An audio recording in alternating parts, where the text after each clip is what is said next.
अस्सलाम वालेकुम। इस वक्त पाकिस्तान को जो मुआशी मसाइल दरपेश हैं उसका इदराक तो सभी लोगों को है और सब लोग इस बारे में बहुत परेशान भी हैं कि ये ऐसा क्यों हो रहा है। यकीनन ये हम सब के लिए बड़ी मुश्किल मरहला है और इससे निपटने के लिए, इससे बाहर निकलने के लिए हम सब कोशां भी हैं। लेकिन यहाँ पे ये सवाल पैदा होता है कि इन मसाइल की आखिर बुनियाद क्या है। देखिए, मसाइल को बुनियादी तौर पे मसाइल को समझ लेना आधा आधा सोल्यूशन होता है। आधा हल उस वक्त हम कर लेते हैं जब हम मसले को सही तौर पे समझते हैं। और अगर हम पाकिस्तान के माशी मसले को समझने की कोशिश करें तो इसमें जितनी वजाहतें लोग पेश करते हैं मेरे नज़दीक वो सारी गलत हैं, दुरुस्त नहीं है। सबसे बड़ा मसला जो लोगों की नज़र में यहाँ पे है पाकिस्तान की मीशत के साथ, वो ये है कि करप्शन का लेवल यहाँ पे बहुत ज़्यादा है। लेकिन मैं आपको अनोखी बात बताऊं, अजीब बात बताऊं कि दुनिया में बहुत सारी मीशतें ऐसी भी हैं जहाँ पे करप्शन का लेवल काफ़ी हाई होने के बावजूद, काफ़ी ऊपर होने के बावजूद वो हमसे बेहतर तरक्की कर रही है। मसलन बांग्लादेश को देख लीजिए। बांग्लादेश आज भी करप्शन की दर्जाबंदी में पाकिस्तान से नीचे वाले दर्जे पे है, लेकिन इसके बावजूद उनकी मीशत गुज़श्ता लंबे अरसे से तसलसल के साथ बहुत अच्छी रफ्तार से तरक्की कर रही है, जबकि उसके बरक्स पाकिस्तानी मीशत संभल ही नहीं पा रही।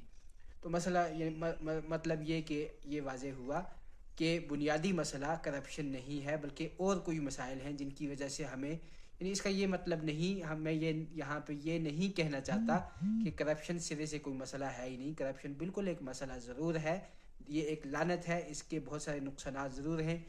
लेकिन मईशत की ये हालत जो आज हम देख रहे हैं इसकी बुनियादी वजह करप्शन नहीं बल्कि इसकी बुनियादी वजूहात इससे अलग हैं जिनका मैं जिक्र करना चाहता हूँ।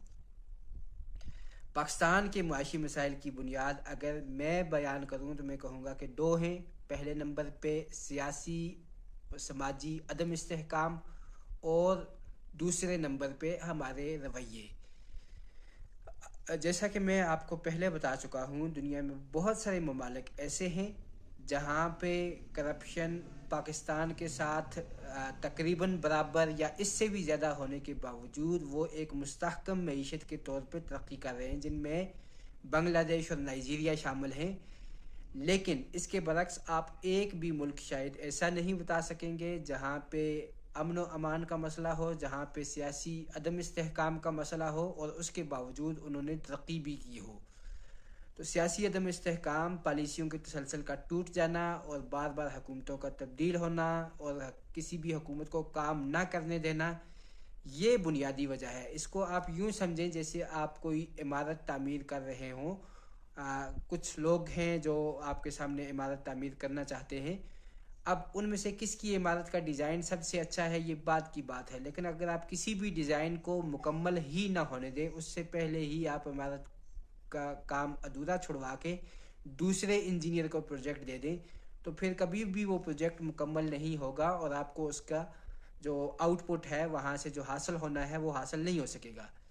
लेकिन बिलफर्ज आप एक ऐसी इमारत जो कि आपके मुताबिक उसका डिज़ाइन कोई बहुत अच्छा नहीं है, वो आइडियल डिज़ाइन नहीं है, लेकिन वो मुकम्मल हो जाती है तो वहाँ से कोई ना कोई आउटपुट आनी शुरू हो जाएगी और वो आप लोगों को भी सबको हासिल होगी।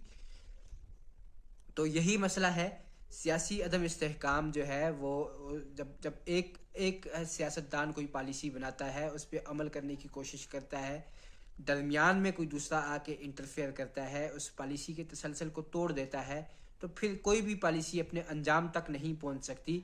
और फिर कोई कितनी भी अच्छी पॉलिसी बनाने वाला बंदा हो वो कामयाब नहीं हो सकता। तो सबसे पहली वजह जो हमारी नाकामी की है वो पॉलिसियों का टूट जाना, सियासी अदम इस्तेहकाम और इस किस्म की वजह है। मेरे नज़दीक मुआशी इन्हतात की दूसरी बड़ी वजह हमारे रवैये हैं। उसमें दो चीज़ें शामिल हैं। एक तो ये कि हमें खामखा से ये हमारा ईमान बिल गैब बन चुका है कि पाकिस्तान से बाहर जो भी होगा बहुत अच्छा होगा। उसकी वजह से हम इंपोर्ट क्रेज़ में मुब्तला हैं।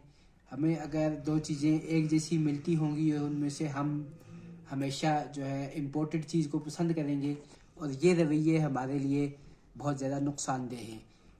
हुआ यूँ कि जैसे आप लोगों को पता है चाइना की जो मसनूआत हैं वो इतनी नाकस क्वालिटी की होती थी कि चाइना को ओरिजिनल का मुतबादल समझा जाता था, जेन्युइन चीज़ का मुतबादल समझा जाता था। लेकिन इसके बावजूद चीनी लोगों ने अपनी मुकामी मसनूआत पे तवज्जो दी اور آہستہ آہستہ ان کی مصنوعات کی کوالٹی بہتر ہوتی گئی اور آج مصنوعات ان کی دنیا ساری کے ساتھ مقابلہ کر رہی ہے۔ تو ایک بات یہ ہے کہ ہمارے رویے جو ہے اس میں یہ چیز بھری ہوئی ہے کہ ہم باہر سے چیزیں منگوا کے استعمال کریں، یہ ہمارے لیے بہت زیادہ نقصان دہ ہے۔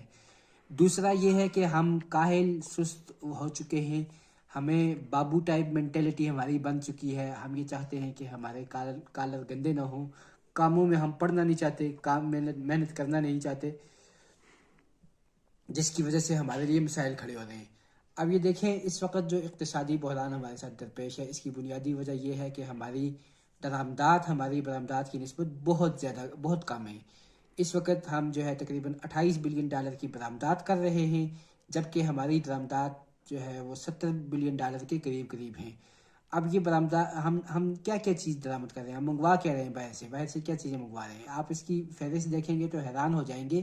ہم نے گندم منگوائی ہے، ہم نے چینی منگوائی ہے، ہم نے کاٹن منگوایا ہے، ہم نے دالیں منگوائی ہیں، ہم نے خوردنی تیل منگوایا ہے، سویا بین منگوایا ہے، اور اس طرح کی اور بہت ساری چیزیں ہیں۔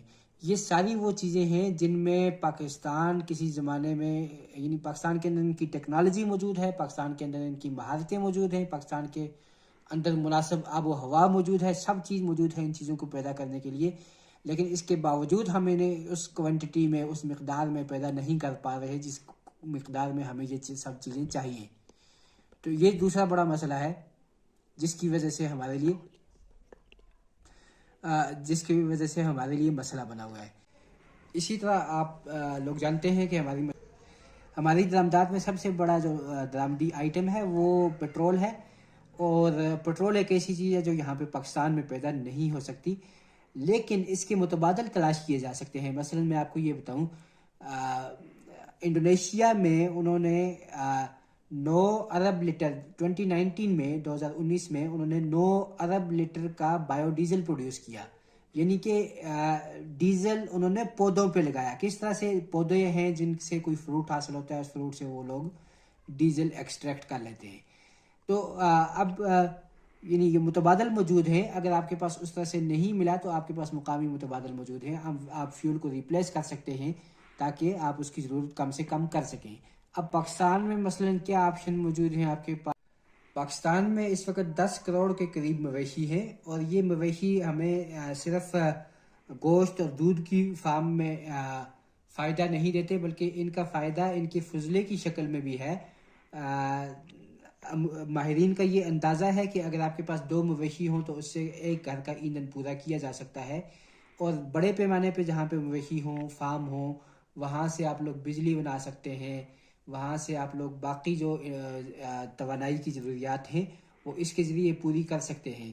اور اگر آپ میونسپل ویسٹ کو، جو شہر کا کچرا ہوتا ہے، اس کو استعمال کریں تو اس سے انرجی بن سکتی ہے، اور دنیا میں بڑے بڑے اس کے منصوبے موجود ہیں جہاں سے انرجی بنائی جا سکتی ہے۔ اور یہ ایسا منصوبہ ہے جس سے ہمیں انرجی حاصل کرنے کے لیے، توانائی حاصل کرنے کے لیے ہمیں سالوں انتظار کرنے کی ضرورت نہیں ہے، چند دنوں میں آپ جو ہے اس سے توانائی حاصل کرنے کے قابل ہو سکتے ہیں۔ لیکن جب ہم یہ چیزیں نام لیتے ہیں تو پھر ہمیں جو ہے کراہت ہونے لگتی ہے، اچھا یہ جانوروں کا فضلہ اور گوبر اور یہ ان چیزوں کا نام لیں تو پھر ہمیں اس سے کراہت ہونے لگ جاتی ہے۔ ہم یہ سمجھتے ہیں کہ ہم وائٹ کالر لوگ ہیں، ہمارے کالر کبھی میلے نہ ہوں، ہمیں ہاتھ کسی چیز کو نہ لگانا پڑے۔ تو جب ہمارے یہ رویے رہیں گے، جب ہم لوگ محنت سے اس طرح سے جان چھڑائیں گے، تو پھر یہی ہوگا کہ ہمیں بار بار IMF کے سامنے جھکنا پڑے گا، ان کی شرائط ماننی پڑے گی۔